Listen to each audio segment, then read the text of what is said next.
Hello, Venkatesh sir, can you hear me? Hello?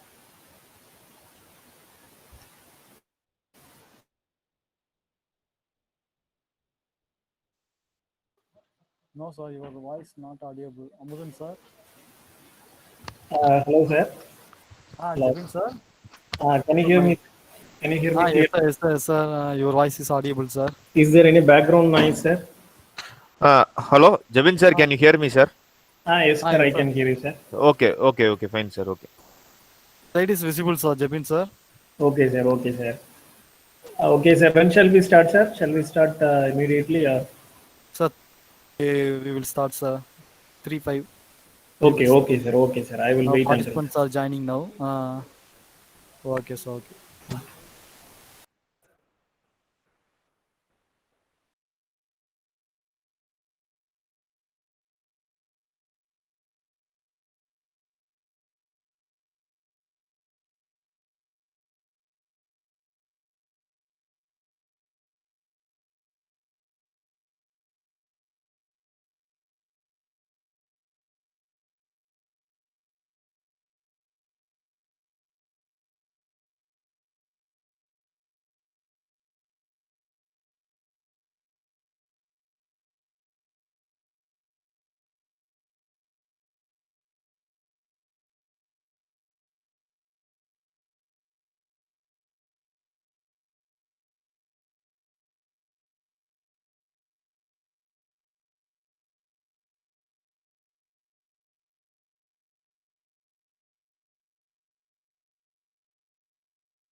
Jabin, sir. Yes, sir. Shall we start, sir?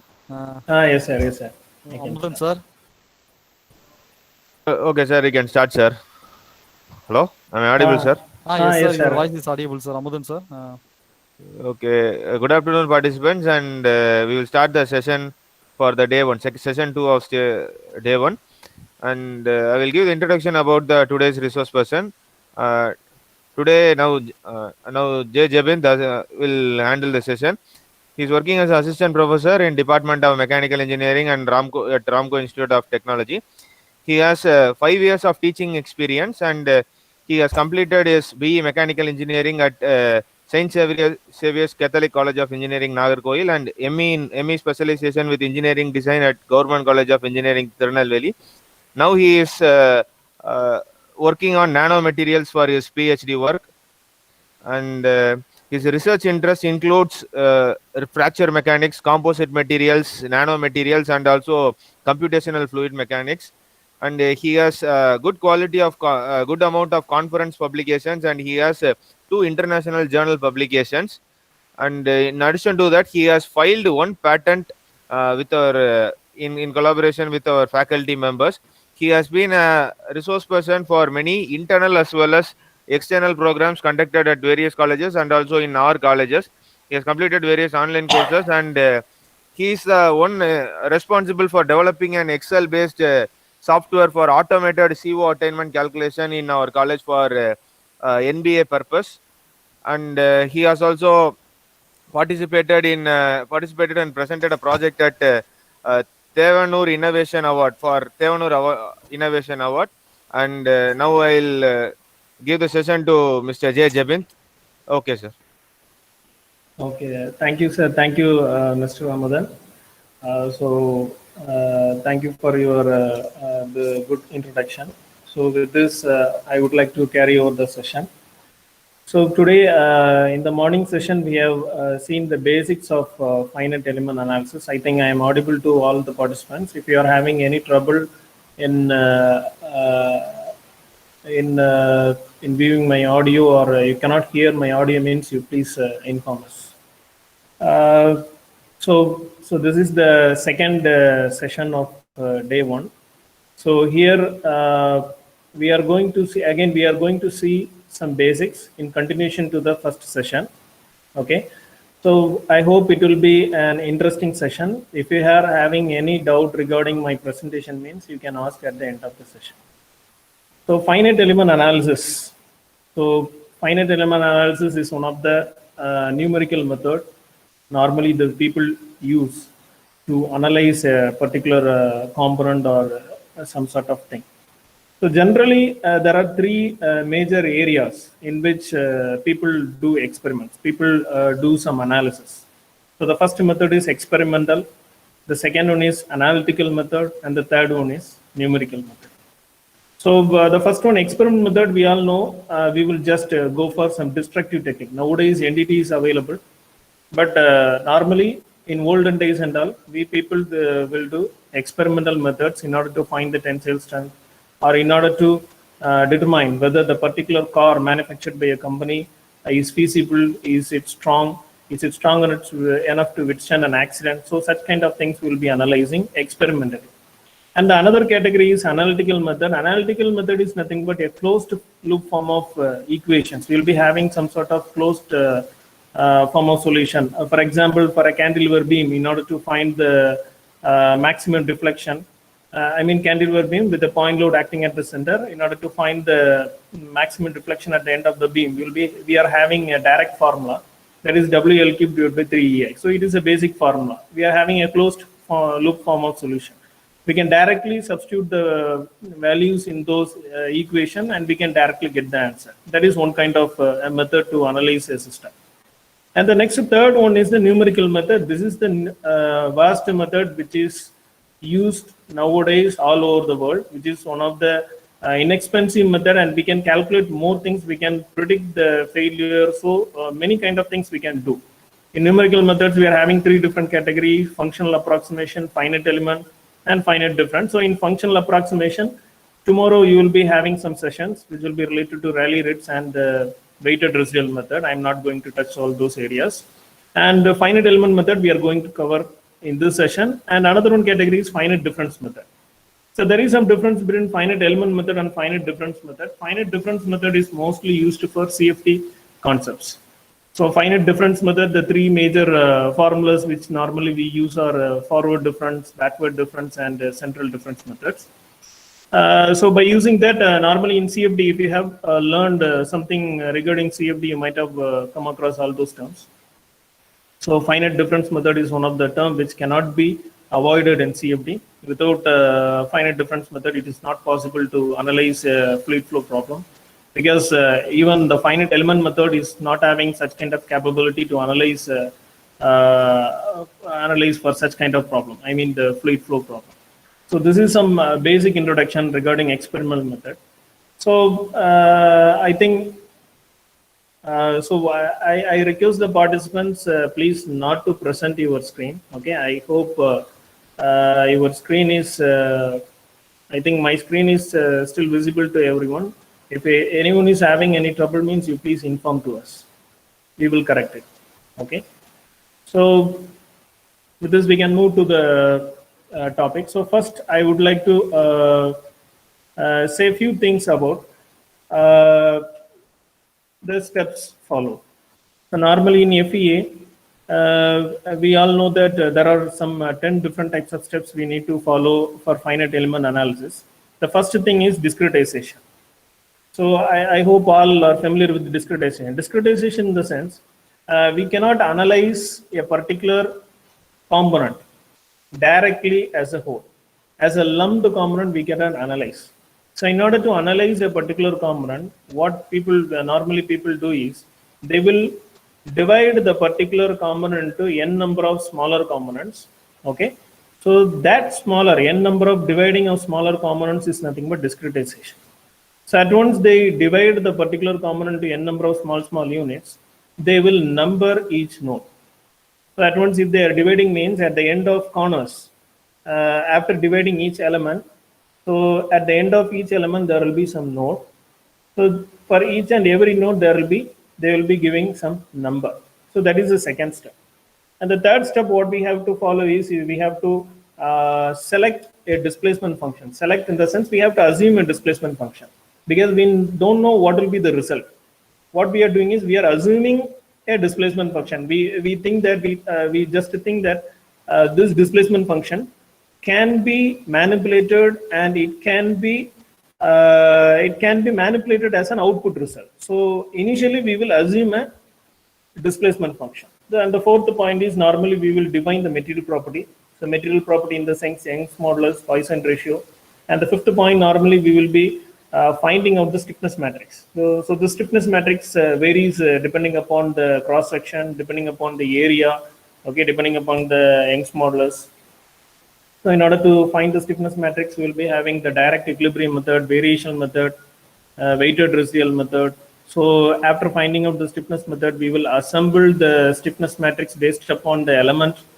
So at once we assemble the element, we will be moving to the boundary condition. So boundary condition, there are many different varieties of boundary condition. Okay, one end is fixed, one end is forced. Sometimes both the ends is fixed, hinged support. So many things are there. So the next thing is we will be solving. So based upon the boundary condition, material behavior, and the stiffness matrix, we will be solving the displacement function. Whatever displacement function which we have assumed earlier will be converted to the relevant thing.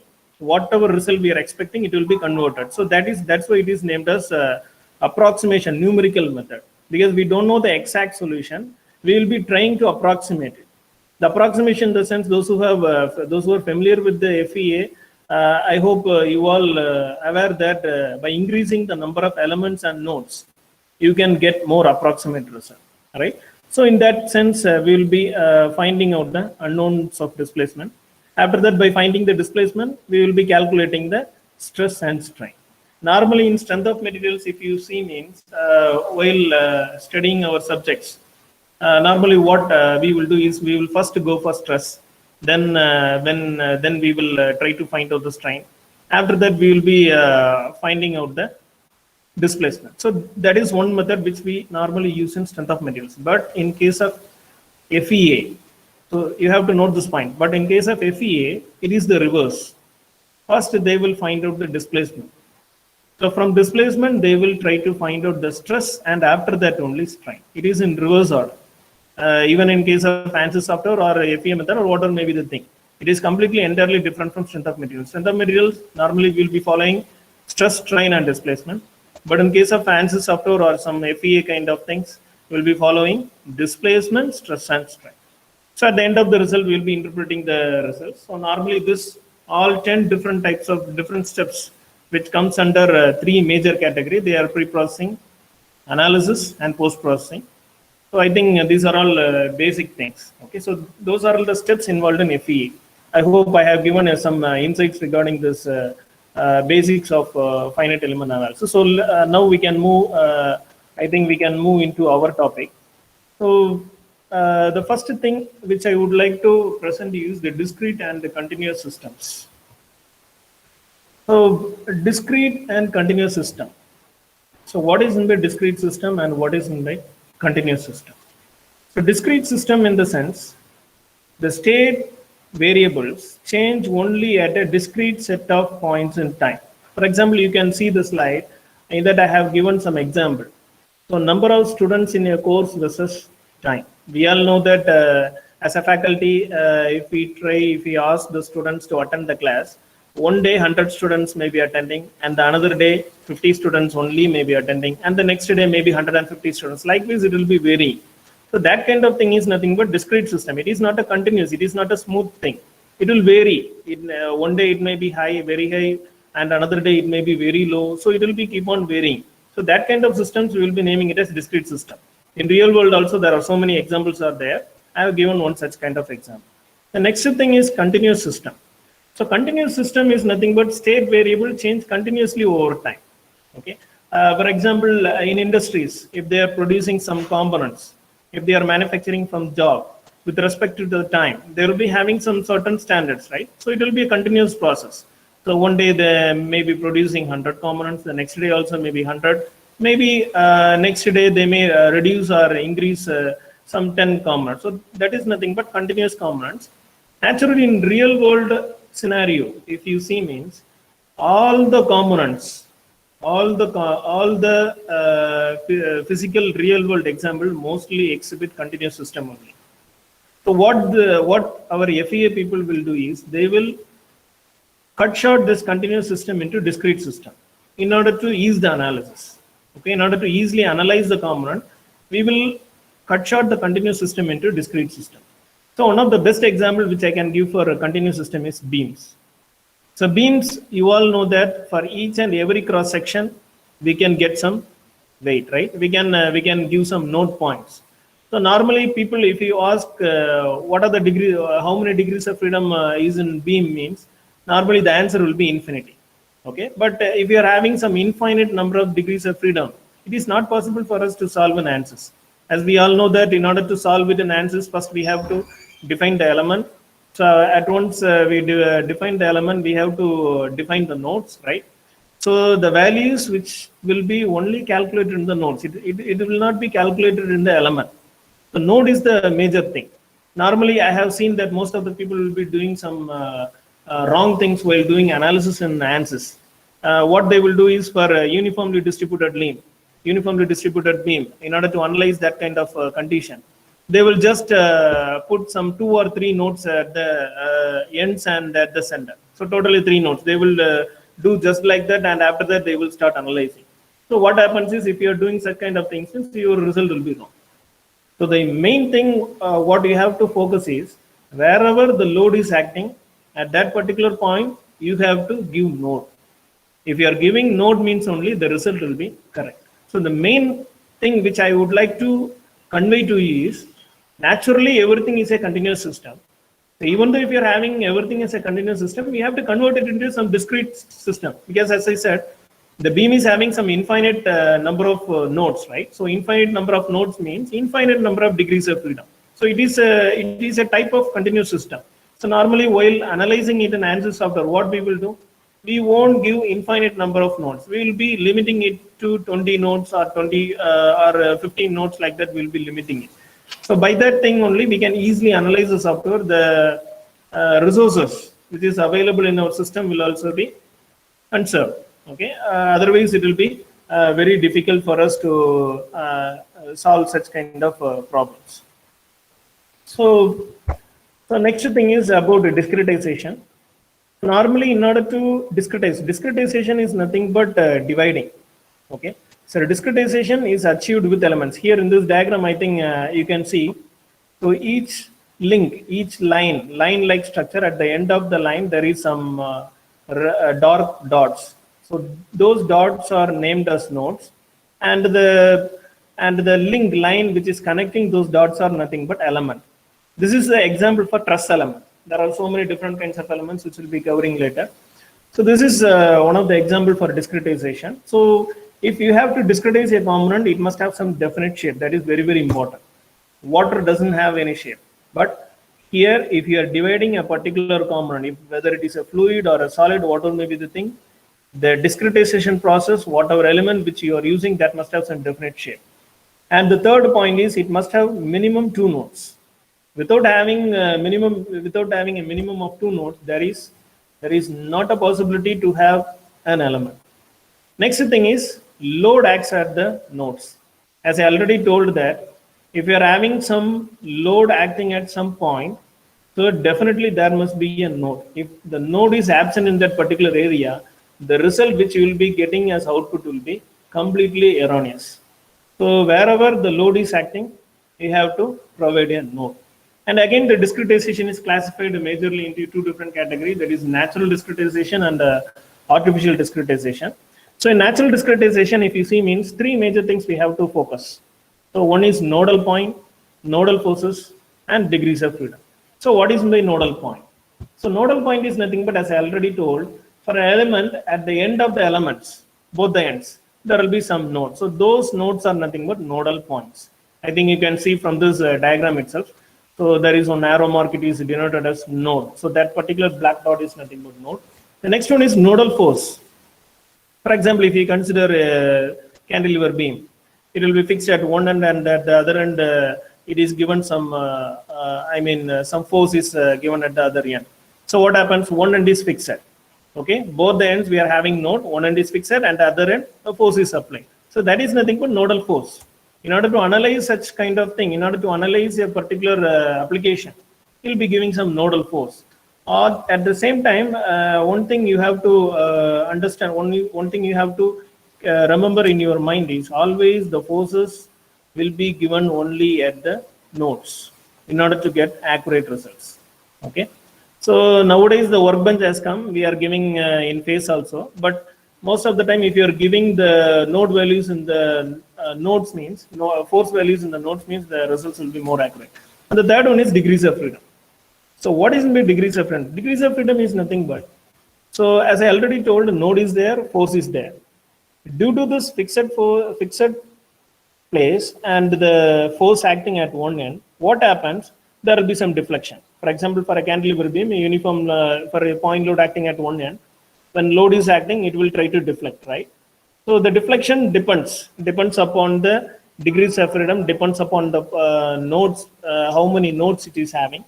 So for each and every node, there will be some displacement. So that displacement is nothing but degrees of freedom. So in natural discretization, this natural discretization is only applicable for truss elements. Okay. So natural discretization in the sense it is truss element. So that is one point you have to remember.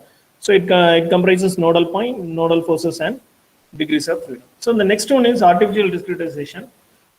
So this is the major thing normally people use nowadays. So artificial discretization in the sense it is also one kind of dividing elements. So the first thing is triangular element, second one rectangular element, quadrilateral element, and if you go to 3D, there are so many things, hexagonal, tetragonal, so many things are there. Nowadays, many elements, many additional elements have also been introduced. So those elements are all introduced by the software. If it is an ANSYS software, means they will be having some kind of different kind of elements. If you are using Abacus, means they will be having some different kind of elements.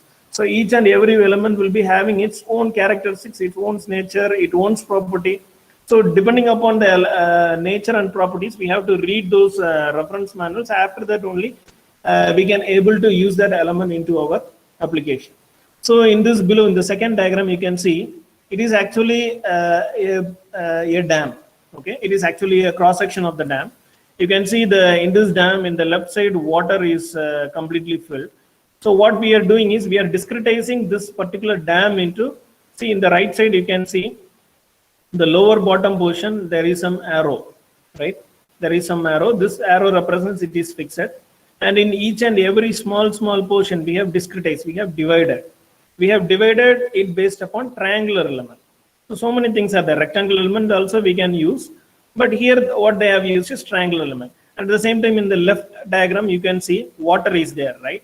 So what happened? The water will be impinging some force in the wall of the dam, right? So that also depicted in the right side direction. I think you can see that clearly. So again, in addition to that, self weight may be there in the dam itself, in the bridge itself, there will be some self weight, so it will also be acting. So this is the way in which normally people will simplify the complex component into a simplified component. So it is very easy. Lower base is fixed. From the left to right, there is some force is acting, and at the same time, from top to bottom, self weight is acting. So with this, we can easily solve this problem using ANSYS software, or we can also manually solve it, but it will take some time. So this is nothing but artificial discretization. So next, process. So in discretization process, there are 4 parameters which we need to focus more. Type of element, as I already told, it may be a triangular element or a rectangular element. So that is one of the very important thing, which kind of elements which we are using, because for 3D components, there are many different kinds of elements like hexagonal element, tetrahedral element. So these are all 3D elements. What we can do is, there are some other problems like axis symmetric element. In the case of axis symmetric element, it is not required at all for us to use this 3D elements. There is some separate elements named as axis symmetric element. I think the FA people may be knowing. The 3D elements which will take enormous amount of data. Okay, it will take so much amount of time. It will consume your CPU resources. But in the case of axis symmetry, if you are using such kind of elements, means it will reduce the time. It will reduce the time which need to be solved for that particular application, and it is actually nothing but a shortcut. Okay, so type of element is very important. Before analyzing a particular component, if it is axis symmetric element, it is best to go with the axis symmetric elements. Okay, so it will reduce the number of calculations. It will reduce the CPU resources. So your results, you can get the results very fast.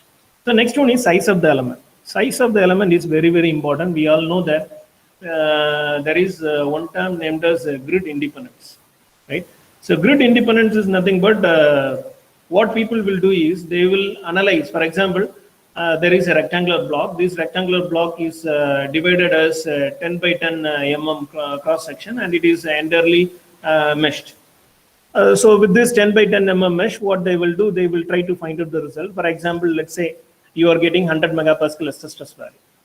So in the second approach, in the second step, what they will do is they will reduce further the element size to 5 mm by 5 mm. Again, they will apply the load. They will try to find out the result. At that time, they will be getting some value by around 105 megapascal. So there is some variation. The first step, the element size is nothing but 10 by 10. The second step, it is 5 by 5. What happened? By reducing the element size, we are getting some different results value.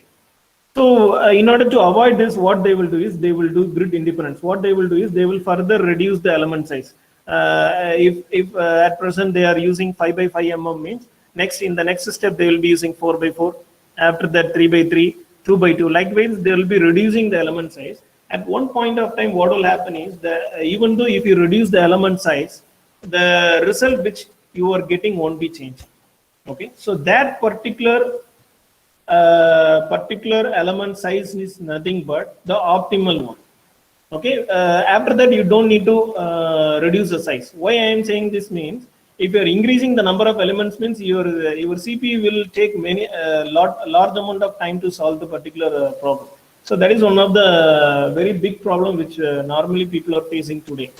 So that's why if you are going with some kind of ANSYS or some kind of software means, you must have some very big data storage, very big RAM, processor must be very high. So such kind of problems are there. Next one is location of nodes. So wherever, as I already told, wherever you are applying the load, in that particular place, node must be there. So without having nodes, the result will be erroneous. So that is one of the important things. And number of elements. So as I already told, the number of elements plays a major role. And another one thing is aspect ratio.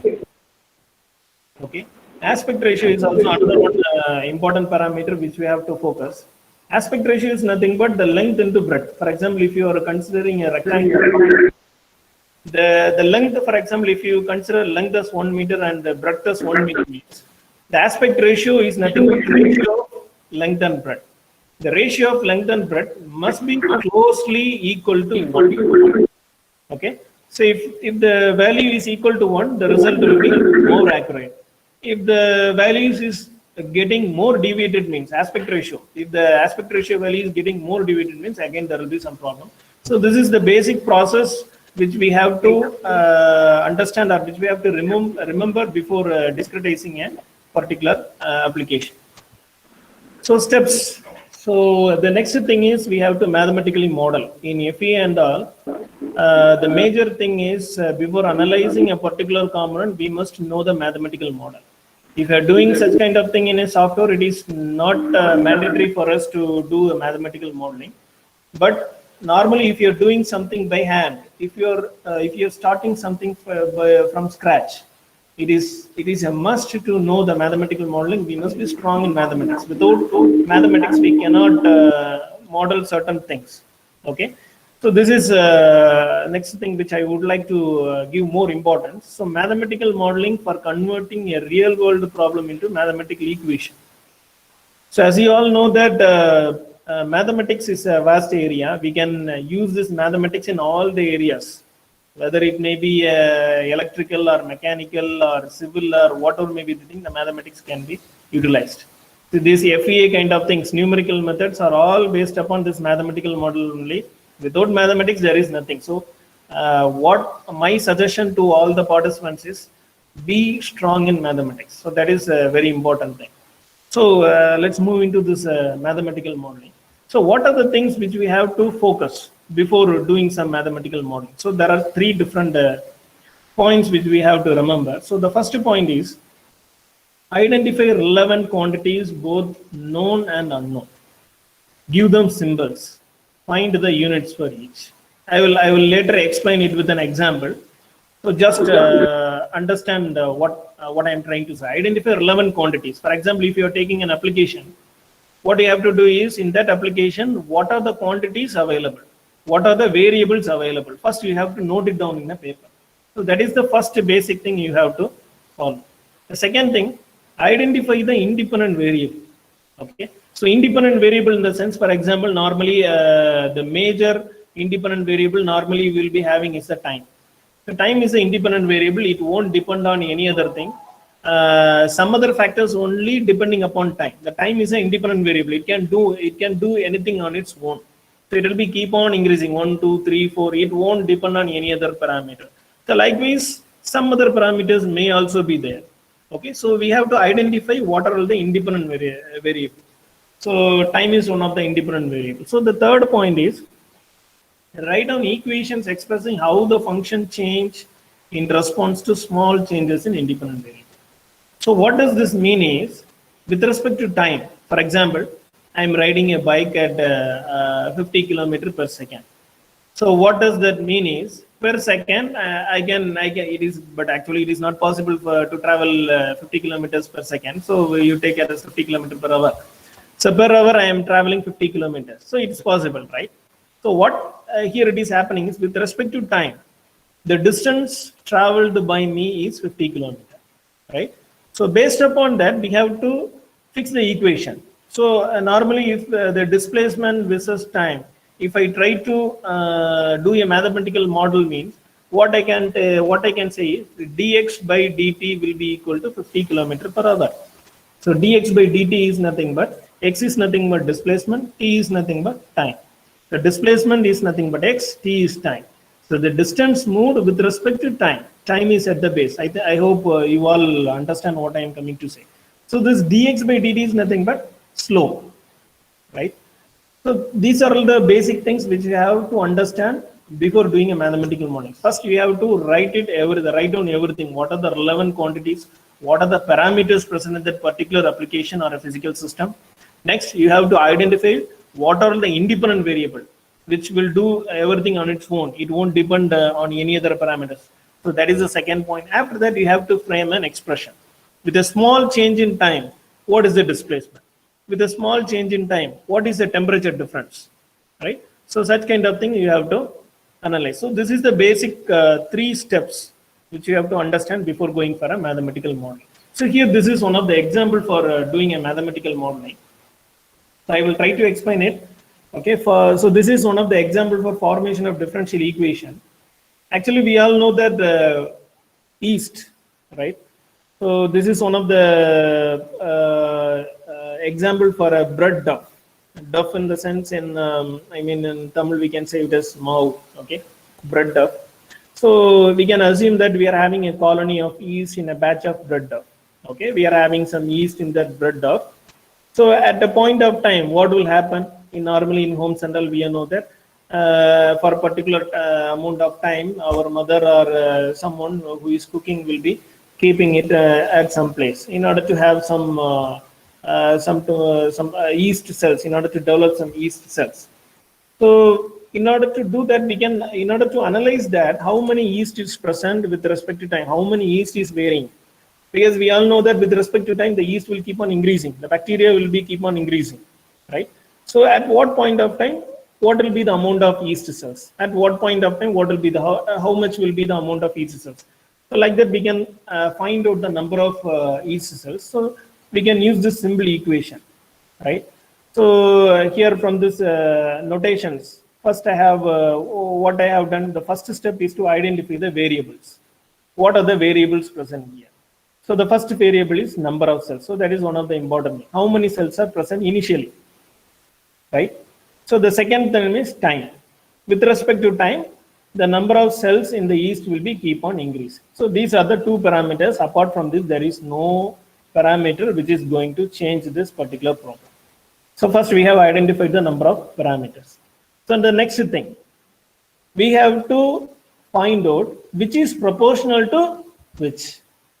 Okay, so as we all know that with respect to time, the rate of yeast, the population of yeast will be keep on increasing. So dy by dt, okay, dy by dt will be directly proportional to number of cells. For example, if you are having 2 cells initially, means at the end of 1 second, it may be converted to 2 power 2, 4, okay. At the end of second, okay, 4 power 2, it will be converted to 16. Like this, what happening in coronavirus. If one person is getting affected by the coronavirus, he can spread to 3 people.